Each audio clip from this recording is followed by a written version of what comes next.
वो मशहूर बजट पेश किया गया जिसने भारत की अर्थव्यवस्था के डूबते 24 जुलाई 1991 का दिन उस वक्त के वित्त मंत्री मनमोहन सिंह ने बजट पेश किया। अपने बजट भाषण में उन्होंने कहा था कि धरती की कोई भी ताकत उस आइडिया को रोक नहीं सकती जिसका वक्त आ गया। Great about July 1991.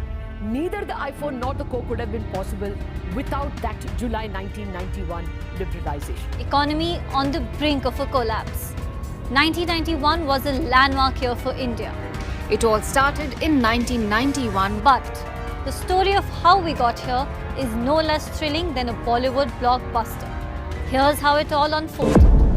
Finance Minister Nirmala Sitharaman recently in one of her speeches said that the 1991 reforms were half-baked and that the Modi government had to initiate fundamental systematic changes after sweeping to power in 2014. So in this video, we'll try to find an answer to this very question. Were the 1991 reforms really half-baked, or were they so revolutionary that because of those reforms, we are what we are today? So let us begin. On August 15, 1947, Bharat was finally free from the oppressive rule of the British Empire. And as any other unpleasant event, the aftermath of the empire left millions of Indians fragile, poor, and miserable. Majority of our population fell at the bottom of Abraham Maslow's hierarchy of needs pyramid, which meant that millions of people were not even able to meet their basic needs such as food, water, or shelter. Protecting our people and helping them move up the social ladder was the top priority of the government at the time, and they didn't think that private industry would prioritize the needs of these many people. Call it PTSD if you want. From all the atrocities committed during the British Raj, the government started imposing restrictions on both domestic and foreign enterprises, as a result of which many businesses were forced to shut down and go home, and only a very handful number of companies were allowed to operate in the country. This brought the concept of nationalization into the country, and our government started taking control of everything. They entered manufacturing, the services industry, and distribution. After just a few years, the government intervention gave way to License Raj. And if you don't know what License Raj is, let's try to understand it with an example. There's a story floating on the internet of a woman who once in the summer of 1981 applied for a telephone connection because she was starting a new business. After just a few days, a man showed up at her doorstep who called himself a consultant. He asked her for rupees 15,000 bribe so he could help her secure a new connection. You see, back then the process usually took up to 2 decades because a government-owned monopoly was the sole source of phone connections. And such consultants roamed outside government offices, and our only options were either pay the bribe or wait in a long queue. Back then, if you wanted to buy a scooter, you had to wait 10 years or 7 years for a car. Even for setting up small businesses, one required permits that would take more than a year to come through. And that wouldn't be the end of it. Businesses were also told what to produce and how much to produce. It was centralized planning at its finest.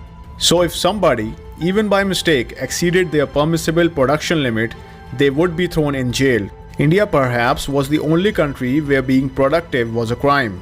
Now you can imagine all the policies and the rules and regulations so far were a huge burden on our economy, as a result of which our GDP growth slowed to a crawl, which was around 4% annually, while all the other developing nations were racing far ahead of us. For many of us, it is a difficult concept to grasp that until 1990, India was infamous as the biggest beggar in the world, seeking food aid and foreign aid from all and sundry. India was hamstrung by a million controls imposed in the holy name of socialism and then used by politicians to create patronage networks and line their pockets. Meanwhile, the economy was going through what American academic John P. Lewis called in his well-known 1962 book, A Quiet Crisis. Our agricultural production had been virtually flat since 1960, and a respite in 1964-65 was immediately followed by 2 consecutive droughts.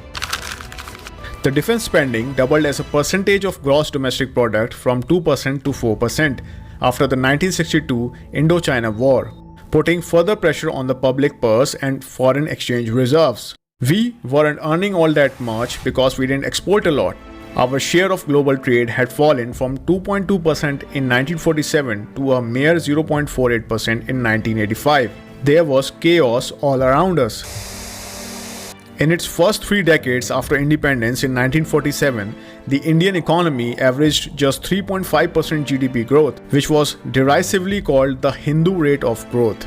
Meanwhile, the population had virtually doubled since independence, meaning that the number of poor people virtually doubled in the socialist era. Our external debt nearly doubled from $35 billion in 1985 to $70 billion in 1990. Imagine the interest we had to pay for all that debt. Finally, this reached a boiling point in 1990. Iraq invaded Kuwait and oil prices went through the roof. The sins of the past had now caught up. Foreign aid stopped coming, and India's dependence on NRI remittances also became an issue. Our forex reserves also dropped to $5 billion and was virtually in a free fall. And soon enough, we found out that we didn't have any money to pay for imports. In fact, we had barely enough for 2 weeks. We were on the brink of bankruptcy, and it was not a very pleasant sight. The political turmoil on the side acted as a cherry on top. The nascent government led by Rajiv Gandhi had collapsed due to his assassination in May 1991. What could we do now? Well, India had substantial reserves of gold in its banks, and it was what policymakers turned to for help in tiding over the crisis. Post the government approval, 20 tons of confiscated gold was sent abroad to raise forex to the tune of $234 million. This was too small a tranche to have any material impact on the issue. A far bigger intervention by the Reserve Bank of India and the government was needed. The problem with this approach was that Indians have an emotional attachment to gold, and the messaging of the country having to send its gold reserves outside the country could have led to a panic-like situation. So on the advice of the RBI, government decided to pledge the gold instead. What followed was a complex and largely confidential operation whereby nearly 47 tons of gold was shipped off to destinations abroad. This helped us raise about $400 million for the government.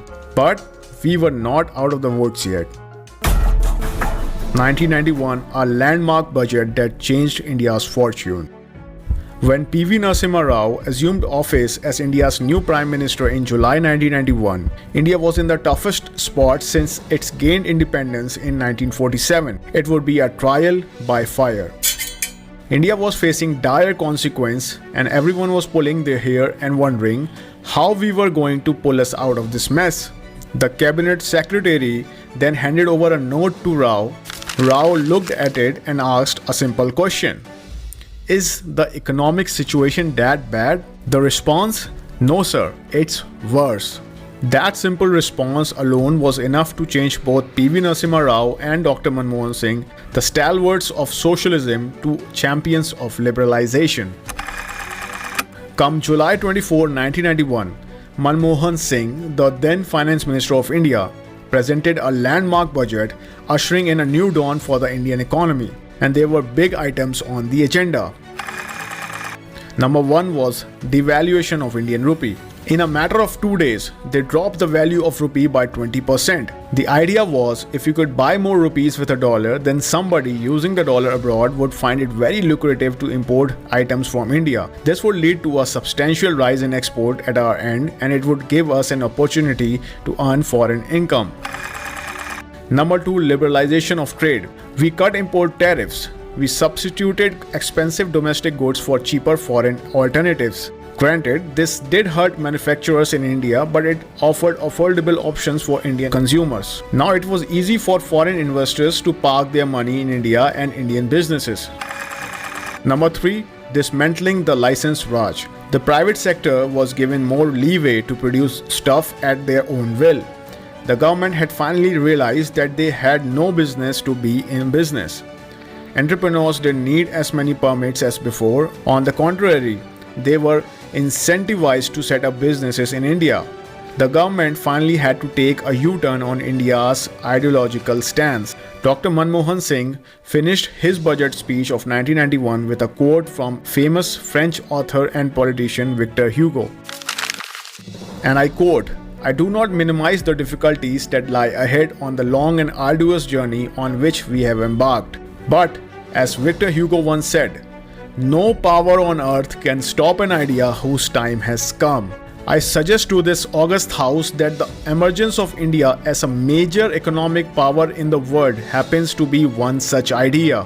Let the whole world hear it loud and clear. India is now wide awake. We shall prevail, we shall overcome.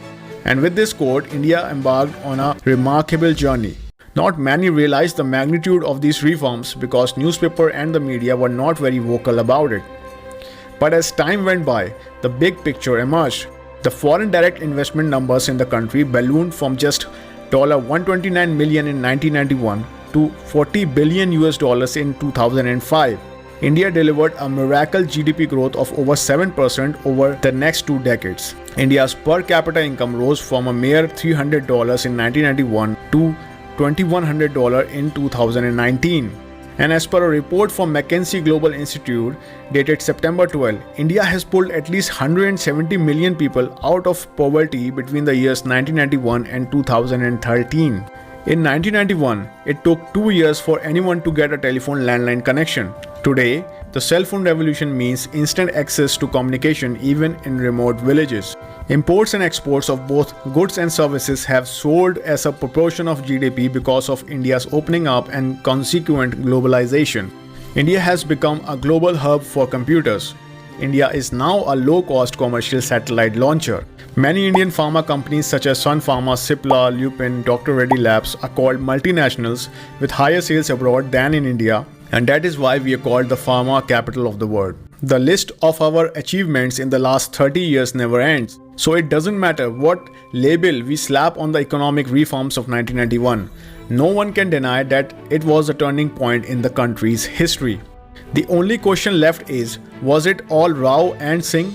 Well, there's no doubt that the blueprint for change already existed.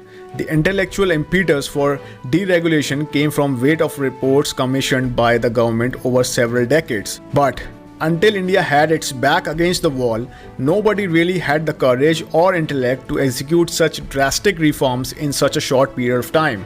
And that's exactly what PM Rao and FM Manmohan Singh did when they formed an unlikely political partnership 31 years ago. So to my viewers, I'd like to ask you this question.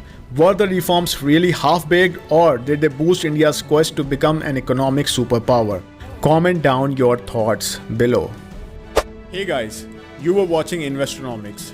My name is Saurabh and I hope that you enjoyed watching the video and you learned something of value from it. Guys, I started this channel about a year ago as an initiative to educate people about financial markets and various investing techniques free of cost. And now, with your love and support, we have almost 8,000 people as part of Investonomics family. Going forward, you will be seeing more such videos, more videos related to business, finance, economics, case studies. And before we were more focused on technical analysis, fundamental analysis and various valuation techniques, which by the way also received a lot of love and support from you guys.